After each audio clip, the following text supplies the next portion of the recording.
안녕하세요. 주식 포트폴리오 연구소입니다. 오늘은 장기 투자할 미국 ETF 6가지를 알아보는 영상을 준비해 봤습니다. 먼저 개별 주식 투자와 ETF 투자는 어떻게 선택해야 할까요? 이는 모두가 말하다시피 개인 성향에 맞춰 선택하는 것이 좋습니다. 둘 중 어떤 투자가 더 높은 수익률을 가져다 줄지는 모르지만 자신에게 재밌고 오래 할 수 있는 투자를 해야 하는 것이죠. 자신의 시간을 투자해서 기업 공부를 하고 크게 오르고 내리는 변동성을 감내하며 시장보다 더 높은 수익률을 추구하시는 분들에게는 개별 주식 투자가 맞을 것이고, 자신의 시간을 주식 투자에 사용하고 싶지 않고 변동성에 대한 큰 스트레스를 받지 않으면서 시장 평균 정도의 수익률이면 충분하다 싶으신 분들에게는 ETF 투자가 더 마음에 맞을 것입니다. 물론 둘 다 투자해도 문제는 없겠죠.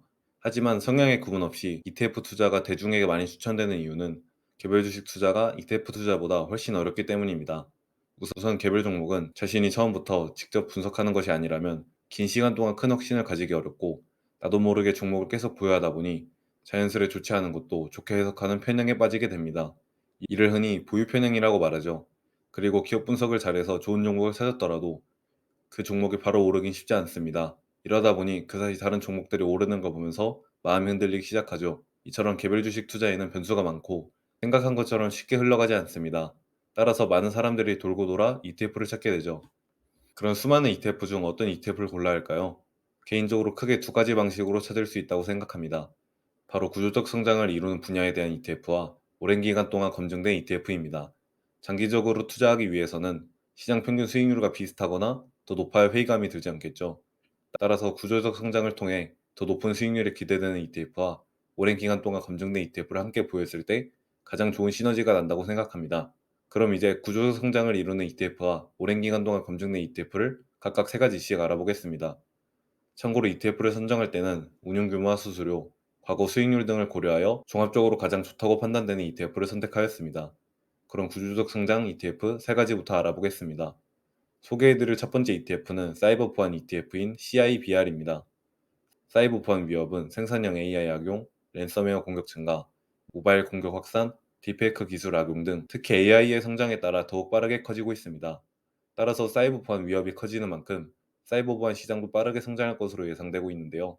화면에 나와 있는 자료뿐만 아니라 여러 통계 사이트를 확인해 보면 대부분 연평균 10%에서 15% 정도의 성장률을 전망하고 있습니다. CIBR ETF의 기본 정보입니다. 현재 주가는 57.87달러이고 수수료는 0.59%로 다소 높은 편입니다. 운용 규모는 하나 약 9조 원이고 거래량은 하루 평균 50만 주 이상으로 충분합니다. 그리고 시장 지수라 부를 수 있는 S&P 500 ETF인 SPY와 비교해보면 연평균 수익률은 2% 정도 앞서고 최대 하락률의 최대 낙폭은 CIBR이 좀 더 큽니다. 사이버 보안 기업들이 아직 성숙하지 못한 만큼 변동성이 크고 성장에 큰 투자가 필요하다 보니 현재로선 배당도 거의 없다고 생각하시면 됩니다. CIBR의 구성 종목 비중 상위 10개 종목을 보면 크라우드 스트라이크, 팔로알토 네트워크스, 센티넬1, 포티넷, 옥타, 클라우드 플레어 등 최근 성장 중인 순수 사이버 보안 기업도 있고, 브로드컴과 시스코 시스템즈처럼 비교적 안정적인 기업도 상위에 위치해 있습니다. 다음으로 소개해드릴 두 번째 ETF는 클라우드 컴퓨팅 ETF인 SKYY입니다. 클라우드 컴퓨팅은 빅데이터 분석, 인공지능 학습 등에 필요한 필수적인 요소로 떠오르면서 주목받고 있는 시장인데요. 클라우드 시장은 연평균 13%에서 16% 정도 성장할 것으로 예상되고, 아시아 태평양 지역은 특히 더 빠르게 성장할 것으로 전망됩니다. 클라우드는 사이버 보안과 함께 빅테크 기업들이 집중적으로 투자하는 분야니 특히 더 주목해야 할 것 같습니다. SKYY의 기본 정보입니다. 현재 주가는 93.24달러이고 수수료는 0.6%로 다소 높은 편입니다. 운용 규모는 하나 약 4조 원이고 거래량은 하루 평균 10만 주 이상입니다. SPI와 비교해보면 연평균 수익률은 1% 정도 앞서고 최대 하락률은 48.94%로 거의 반토막이 났을 정도로 큽니다. 클라우드 기업들이 21년도에 워낙 많이 올랐다가 하락해서 최대 낙폭이 큰 것 같고 배당금은 아직 지급하지 않습니다. 그리고 SKYY의 구성 종목 비중 상위 10개 종목을 보면 빅테크 기업이자 클라우드 시장 점유율 상위 3개 기업인 아마존, 알파벳, 마이크로소프트가 있고 대형주인 IBM과 오라클도 상위에 위치해 있습니다. 나머지 기업들은 비교적 소형주로 이루어져 있습니다. 그럼 이제 구조적 성장 ETF에서 소개해드릴 마지막 ETF로 넘어가 보겠습니다. 마지막 세 번째 구조적 성장 ETF는 바로 반도체 ETF인 SMH입니다. 반도체 시장은 로봇, 자율주행, 사물인터넷, 인공지능, 사이버 보안, 클라우드 등 모든 첨단 산업에 사용되며 강력하게 성장하는 시장입니다.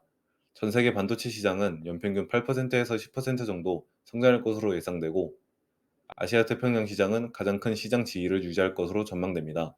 SMH의 기본 정보입니다. 현재 주가는 201.75달러이고 수수료는 0.35%입니다. 운용 규모는 하나에 약 19조 원이고 거래량은 하루 평균 500만 주 이상입니다. SPY와 비교해보면 연평균 수익률은 10% 정도 앞서고 최대 하락률은 40.05%로 변동성은 더 큽니다. 수익률이 2016년도까지는 거의 비슷한 수준이었지만 이후부터는 반도체 시장의 성장이 가속화되고 특히 엔비디아, AMD 등의 성과가 워낙 좋았기에 수익률 차이가 크게 벌어진 것 같습니다. SMH의 구성 종목을 보면 엔비디아의 비중이 24%로 매우 크고 TSMC의 비중도 거의 10% 정도입니다. 나머지 종목들은 브로드컴, AMD, ASML 등이고 비슷한 비중으로 구성되어 있습니다. 그럼 이제 오랜 기간 동안 검증된 ETF 세 가지를 알아보겠습니다. 오랜 기간 동안 검증된 ETF 첫 번째는 S&P 500 ETF인 VO와 SPLG입니다.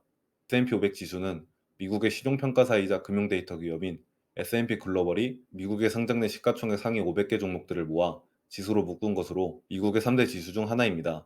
두 ETF를 소개해드리자면 VO와 SPLG 둘 다 똑같은 지수를 추종하기 때문에 조금씩 차이는 있지만 성과는 거의 비슷합니다. 하지만 이때 VO가 한 주당 가격이 비싸기 때문에 비교적 한 주당 가격이 저렴한 SPLG를 선택하는 것이 도움이 될 수 있습니다. VO가 운용 규모가 크고 성과가 미세하게 더 좋긴 하지만 한 주당 가격이 50만 원이 넘다 보니 대안으로 SPLG가 많이 사용되고 있습니다.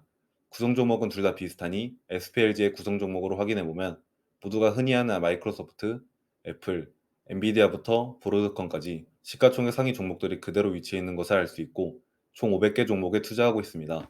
오랜 기간 검증된 ETF 두 번째는 나스닥 100 ETF인 QQQ와 QQQM입니다. 나스닥 100 지수는 나스닥에 상장된 시가총액 상위 100개 종목들을 모아 지수로 묶은 것입니다. 우리가 아는 기술주의 대부분이 나스닥 100에 모두 포함되어 있고 수익률에서 S&P 500을 압도하면서 특히 많은 사람들의 사랑을 받고 있습니다. QQQ와 QQQM 역시 동일한 지수를 추종하는 ETF로 성과는 비슷하며 그 차이는 앞에서 본 VO와 SPLG의 차이 정도입니다. QQQ의 구성 종목을 보면 아까 본 S&P 500 ETF의 구성 종목과 거의 동일하며 차이점은 일라일릴리와 버크셔 대신 테슬라와 코스트코가 상위에 위치해 있다는 것이고 한 종목당 비중이 훨씬 더 크다는 것입니다.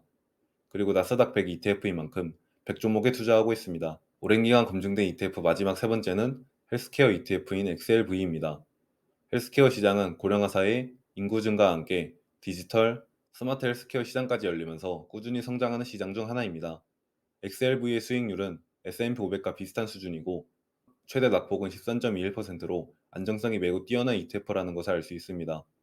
배당률과 배당 성장률도 꽤 높은 편이고요.